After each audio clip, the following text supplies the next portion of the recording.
Hello বন্ধুরা, তোমরা সবাই কেমন আছো? আবারও চলে আসলাম আরেকটা দারুণ স্বাদের পিঠা রেসিপি নিয়ে। আশা করি আজকের এই পিঠার রেসিপিটা তোমাদের কাছে খুব ভালো লাগবে। আমাদের এখানে প্রচণ্ড বৃষ্টির শব্দ আসবে ভিডিওর মধ্যে, তোমরা বুঝে নেবে। পাকা আম দিয়ে এত স্বাদের পিঠা তৈরি করা যায়, তোমরা যদি তৈরি করে না খাও তাহলে মিস করবে। পাকা আমের সিজনে এই পিঠাটা একবার হলো ট্রাই করে দেখবে। যেমন নরম তুলতুলা, একদম মুখে দিলে মিলে যায়, তেমনি অসাধারণ স্বাদের এই পিঠাটা তোমরা যদি না বানিয়ে খাও তাহলে বুঝবে না। তোমরা এই আমের অসাধারণ পিঠাটা ঘরে থাকা সামান্য চালের গুঁড়ি, ময়দা, সুজি দিয়ে একদম চোখের পলকে বানিয়ে নিতে পারবে। যখনই এই পিঠাটা তোমরা বানিয়ে খাবে একদমই অবাক হবে, আম দিয়েও এত স্বাদের পিঠা তৈরি করা যায়। তাহলে চলো আজকের এই অসাধারণ স্বাদের পাকা আমের পিঠাটা রেডি করা যাক। প্রথমে আমি নিয়ে নিলাম এক বাটি আতপ চাল। চালটাকে ভিজিয়ে আমি ব্লেন্ডারে গুঁড়া করে নেব। চালটাকে আমি 1 ঘন্টার মতো ভিজিয়ে রাখবো, এরপর ব্লেন্ডারে দিয়ে গুঁড়া করে নেব। তোমরা চাইলে ঘরে থাকা শুকনো চালের গুঁড়া দিয়েও এই পিঠাটা তৈরি করতে পারবে। চালটাকে ভিজিয়ে রাখার 1 ঘন্টার পর আমি অফ ক্যামেরায় চালের গুঁড়াটা করে নেব, কারণ এখানে সবাই আমরা জানি চালের গুঁড়া কী করে করতে হয়। দেখো বন্ধুরা, চালের গুঁড়াটা আমি অফ ক্যামেরায় করে নিলাম আর সবগুলো শুকনো উপকরণ নিয়ে আসলাম। 1 বাটি চালের গুঁড়া, 1 বাটি সুজি, 1 বাটি ময়দা আর 1 বাটি চিনি। এখান থেকে যতটুক পরিমাণ লাগবে ততটুক পরিমাণ নিয়ে আমি পিঠাটা রেডি করব। আর এখানে নিয়ে নিলাম 2টো পাকা আম। পাকা আমগুলোকে আমি ধুয়ে ক্লিন করে নিয়ে আসলাম। এবার আমটাকে ছিলে হাত দিয়ে ভালো করে চেলে নেব। এখানে তোমরা চাইলে ব্লেন্ডারও ব্লেন্ড করতে পারো। এরকম করে চেলে নিলে আমের মধ্যে কোনো প্রকার লাম্পস থাকবে না, একদম স্মুথ আমের ব্যাটারটা রেডি হয়ে যাবে। এখানে আমের পাল্পটা আমি বের করে নিলাম। আর এখানে সবগুলো শুকনো উপকরণ আমি চেলে একটা মিক্সি বলে নিয়ে নেব। প্রথমে আমি দিয়ে দিলাম চালের গুঁড়া, এরপরে দিয়ে দিলাম সুজি, এরপর ময়দা। তোমাদের কি বলি বন্ধুরা, তোমরা যখন পাকা আম দিয়ে এই পিঠাটা তৈরি করবে অবশ্যই শুকনো উপকরণগুলো একবার চেলে নেবে, পিঠার ব্যাটারটা একদম স্মুথ হবে। এরপর দিয়ে দিলাম স্বাদ মতন লবণ। এইবার চিনিটা দেব মিষ্টি অনুযায়ী, যে যেরকম মিষ্টি খেতে পছন্দ করো তোমরা ঠিক সেই অনুসারে দিলেই হবে। দেখো বন্ধুরা, যতটুকু চিনি প্রয়োজন ঠিক ততটুক পরিমাপে আমি চিনিটা দিয়ে দিলাম। এইবার দিয়ে দেব আমের পাল্প। আমের পাল্পটা দেওয়ার পর হাতা দিয়ে ভালো করে মিক্সড করে নেব। এইভাবে পাকা আম দিয়ে তোমরা বেশি পরিমাণে পিঠা বানিয়ে খেতে পারবে, দারুণ স্বাদের হয় এই পিঠেগুলো। দেখো বন্ধুরা, আমের পাল্পটা দেওয়ার পর আমি হাতা দিয়ে ভালো করে মিক্সড করে নিলাম। এবার দিয়ে দেব কিছুটা পরিমাণ গুঁড়া দুধ। গুঁড়া দুধটা দিয়ে আরেকবার ভালো করে মিক্সড করে নেব।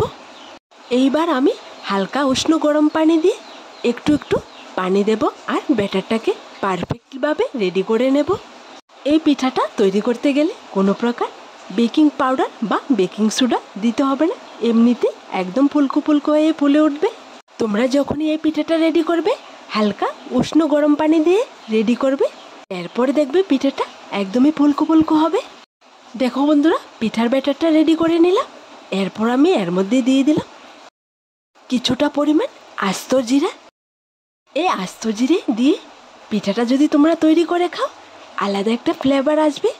আর যখন পিঠাটা খাওয়ার সময় দাঁতে যখন জিরাটা আসবে তখন দারুণ লাগে। তোমরা একবার হলো খেয়ে দেখবে। জিরাটা দিয়ে আমি ভালো করে আরেকবার মিক্সড করে নিলাম। দেখো বন্ধুরা, এই পিঠার ব্যাটারটা তোমরা না ঘন রাখবে না পাতলা করবে, ঠিক এরকম করে করলেই হবে। একদম ফুলকো ফুলকো পিঠে রেডি করতে পারবে। ব্যাটারটা একদমই রেডি। এইবার ঢাকনা দিয়ে প্রায় 10 মিনিটের মতো রেস্টে রেখে দেব। 10 মিনিট রেস্টে রাখার পর চলে আসলাম। দেখো বন্ধুরা, ব্যাটারটা পিঠা তৈরি করার জন্য আগে আমি চুলোতে একটা প্যান বসিয়ে এর মধ্যে তেল দিয়েছি। তেলটা গরম হয়ে গেছে। আজকে আমি একটা হাতা দিয়ে এই পিঠেগুলো বানিয়ে তোমাদেরকে দেখাবো। আর তোমরা যদি চাও ডাইরেক্ট তেলের উপর দিয়ে এই পিঠেগুলো রেডি করবে তাও পারো। আর আমার মতো করে হাতার মধ্যে যদি এই পিঠেগুলো তৈরি করতে চাও তাও পারো।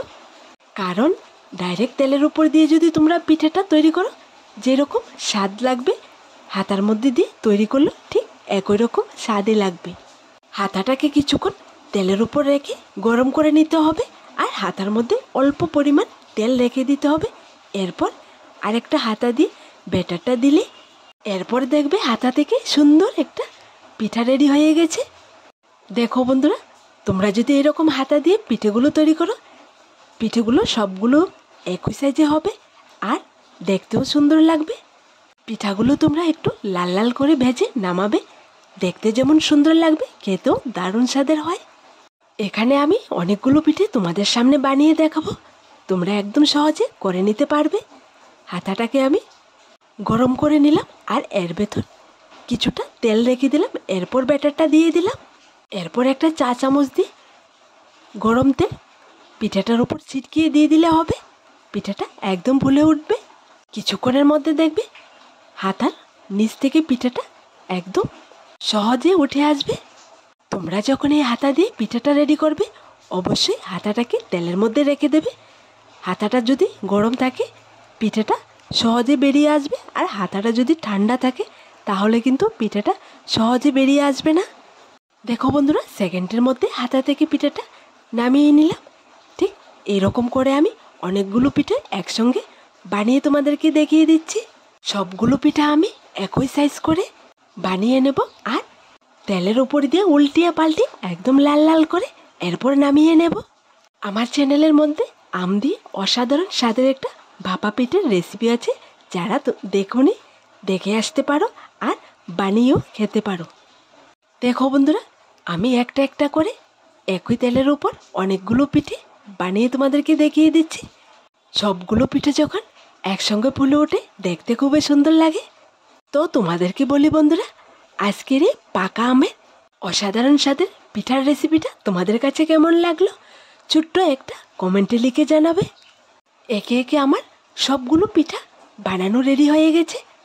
ঘরে থাকা সামান্য উপকরণ দিয়ে একবার হলো পাকা আম দিয়ে এই পিঠার রেসিপিটা বানিয়ে খেয়ে দেখবে আর কমেন্টে লিখে আমাকে জানাবে।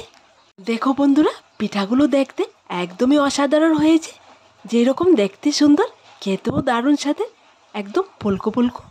একটা পিঠা আমি তোমাদেরকে ভেঙে দেখিয়ে দিচ্ছি। ভেতরটা দেখো একদমই সফট হয়েছে, মুখে দিলে মিলে যাবে। তো বন্ধুরা, তোমাদেরকে বলি, আমার এই সবগুলো রেসিপি তোমাদের যদি ভালো লেগে থাকে তাহলে আমার এই ছোট্ট চ্যানেলটাকে লাইক, শেয়ার এবং সাবস্ক্রাইব করে পাশে থাকা বেল বাটনটি অবশ্যই ক্লিক করে রাখবে, যাতে করে আমার দেওয়া নতুন নতুন রেসিপিগুলো সবার প্রথমে তোমাদের কাছে পৌঁছায়। আজ এখানে আবার দেখা হবে নতুন একটা রেসিপির সাথে। সবাই ভালো থেকো, সুস্থ থেকো।